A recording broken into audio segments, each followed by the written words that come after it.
ஆண்டவரே. நீங்கள் பேசுங்கப்பா, நாங்கள் எல்லாத்தையும் நீ பேசும் தெய்வம் ஆண்டவரே. நம்ம ஒன்றும் நீ பேச மாட்டோம்.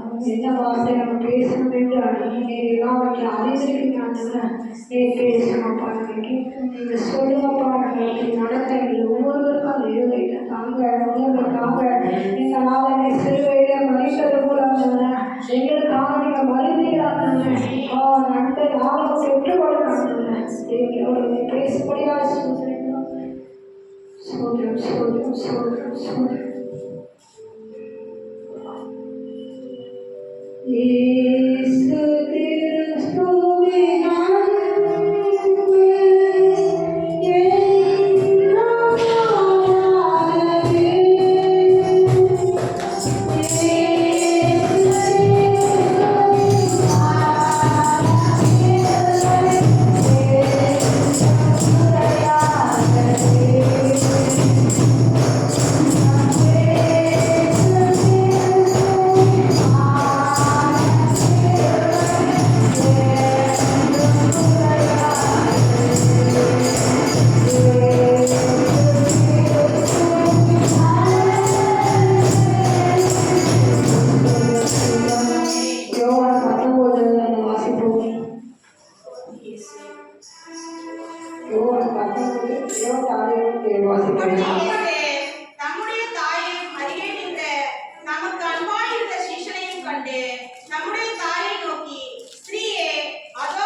இதோ தாய் இதோ மகன் என்று ஆண்டவர் சிறுவனை போல சொல்லக்கூடா.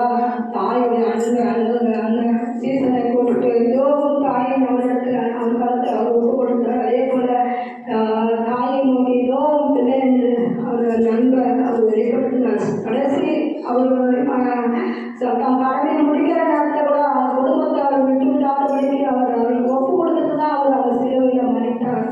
ஆனால் நிஜமாவே சொல்றேன், இந்த நாளில் எத்தனை பேர் அந்த மாதிரி நம்ம இருக்கிறோம் தெரியல. நம்ம தாயை நம்ம கனப்படுத்தணுமா, நம்ம தாயை நம்ம சந்தோஷப்படுத்தணுமான்னு நம்ம நினச்சி பார்த்தா ஒவ்வொரு வீடுகளையும் ரொம்ப கலக்கமாக இருக்குது. ஒவ்வொரு தாயும் கண்ணீர் வடிக்கிறாங்க. ஒவ்வொரு தாயும் நினைத்து பார்த்தா ரொம்ப வேதனையாக இருக்குது. நம்ம அந்த ஆண்டவரை போல நம்மளும் மாறணும்னா நிஜமாவே நம்ம ஆசீர்வதிக்கப்படுவோம். அதே போல ஒரு வாசிப்போம். எபேசியர் 6 வாசிங்க.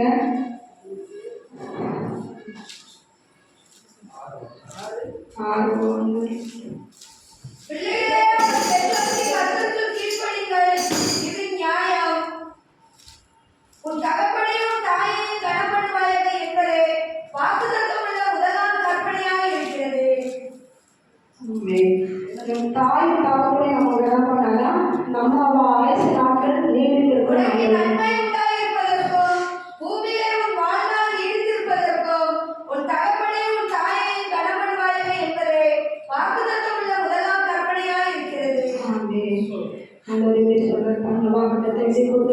முதலாவது கற்பனை, முதலாவது அவருடைய வாக்குத்தத்தமும் நம் தாயை தகப்பனை என்ன பண்ணுவாங்க.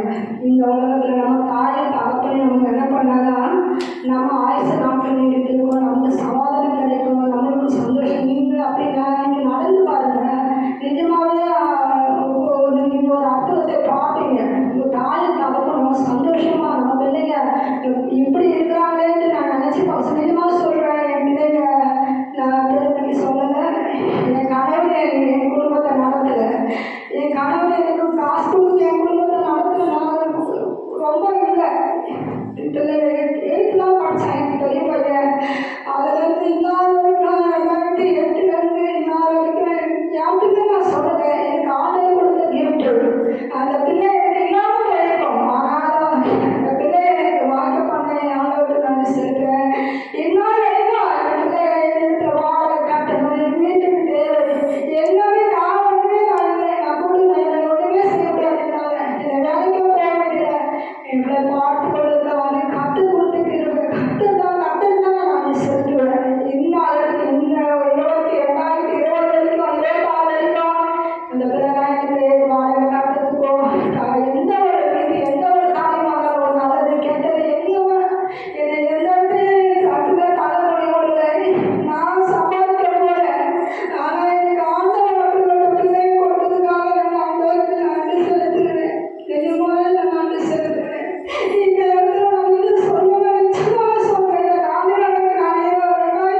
நீதிமொழிகள் 23 நீதிமொழி 23:22 வாசிப்போம்.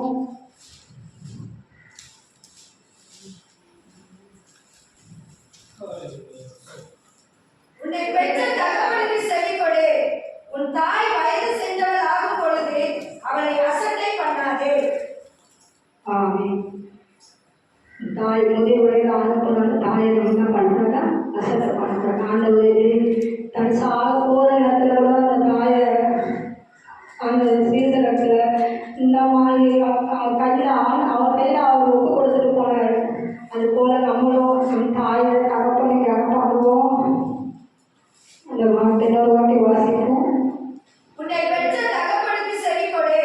உன் தாய் வயது சென்றவள் ஆகும் பொழுது அவளை அசட்டை பண்ணாதே. தாய்னா எவ்வளோ ஒரு மதிப்பு. அந்த தாய்க்கு தான் நம்ம மதிப்பு கொடுக்கணும். அந்த தாய் மனசு கொடுத்தா நிஜமாவே சொல்கிறேன், அப்படி ஒரு ஆசீர்வாதம் நம்ம பெற்றுக்கொள்ள முடியாது. அப்படி அந்த தாயை தியானம் பண்ணி பாருங்க. அசட்டை பண்ணாதீங்க. வயசாயிடுச்சு, அவங்களால முடியல அப்படின்னு சொல்லிட்டு தள்ளி விடாதீங்க. இப்போ இருக்கிற சூழ்நிலை பார்த்தீங்கன்னா தாய் வயசு செஞ்சுட்டா அந்த தாயை நம்ம நினைக்கிறோம் தாய் நல்லா கழிச்சிருக்கோம்னு நம்ம ஜெபிக்க போகிறோம். ஜெபிக்க வேணாம்னு சொல்லுவாங்க. ஒரு தாய் உயிர் போகிற நிலைமையில ஜெபிக்க வேணாம்னு சொல்லுவாங்க. ஆனால் அவங்க மனசில் என்ன அந்த தாய் இருக்குன்னா போதும், இதுக்கு நமக்கு இது பாரமாக இருக்குது, இது மறைச்சிட்டா நல்லா இருக்கும் அப்படின்னு சொல்லிட்டு சொல்லுவாங்க. ஒரு சிலர் எடுத்துகிட்டு போய் ஆசிரமத்தில் சேர்த்துருக்காங்க. அந்த தாய் படுகிற கண்ணீர்கள், அந்த ஆசிரமத்தில் கண்ணீர் எடுக்கிற ஒவ்வொரு காலையிலும் பார்த்தீங்கன்னா உலகத்தில் எப்படியோ நடக்குது. வெளியே எடுத்துருக்காங்க, இன்னும் கேட்டாங்க ஆசிரமத்தில் போய் சேர்த்துட்டாங்க. முதிர்வயதாகி இவங்க மறைச்சிட்டா நல்லா இருக்கும், நமக்கு இவங்க பாரமாக இருக்கிறாங்கன்னு சொல்லிட்டு எத்தனையோ குடும்பத்தில் இப்படி நான் பார்க்குறேன். இதனால நம்ம சபையே அப்படிதான் ஒருத்தர் இருந்தாங்க. நான் போனேன் அவங்க வீட்டில். அந்த தாய் தனி ரூமில் நிஜமாக அந்த தாயை பார்க்க சொல்லுவோம். ரொம்ப வேதனையாக இருக்குது எனக்கு. அப்போ தான் நான் சொன்னேன், ஆண்டவரே நான் தாயை எடுத்துக்கப்பான்னு சொன்னேன் நான். ஏன்னா அவங்க மறைச்சு போனாங்க, நல்லா வாழ்வாங்கன்னு அவங்க விரும்பலை. இன்னைக்கு அப்போ சாப்பிடணும்னு சொல்லிட்டு தான் நினைக்கிறாங்க. அப்படி நினைக்காத தன் தாயை தினம் பண்ணுங்க. ஆண்டவர் செய்தது போல நம்மளும் அப்படிப்பட்ட இருதயத்தை பெற்றுக்கொள்வோம். அப்படிப்பட்ட குணாசனங்கள் நமக்குள்ள காணப்படணும். அதுக்காக காண்றது நன்றி சொல்கிறேன். கத்தரையும் இந்த வார்த்தையை சொல்ல கத்தர் உதவி செஞ்சுக்காக படிப்பறிவில்லாத பிள்ளை. நான் படிக்கவே எனக்கு தெரியாது.